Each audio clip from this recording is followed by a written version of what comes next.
Lorna G. settled us to celebrate her birthday. Thank you, Lord, for this dear Father that you have given her a life that is abundant and continue to prosper her life and her family and to become a blessing to her friends. And Lord, this is the opportunity with her to spend time and to give thanks with all the blessings that she has abundantly received from you, Father. Thank you, Lord, for this time.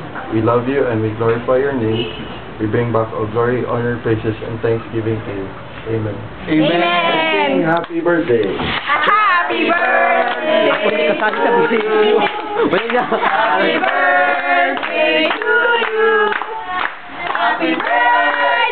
Happy birthday. Happy birthday to you. Happy birthday to you. Happy birthday to you.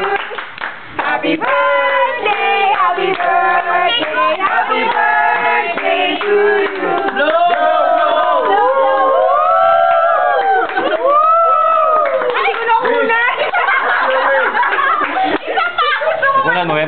Nakunan mo, Web? Medyo man yung Video ko eh. Ah, okay. Di, parang ako hindi kasali dito sa video. Picture na lang. I-off mo na. Wow.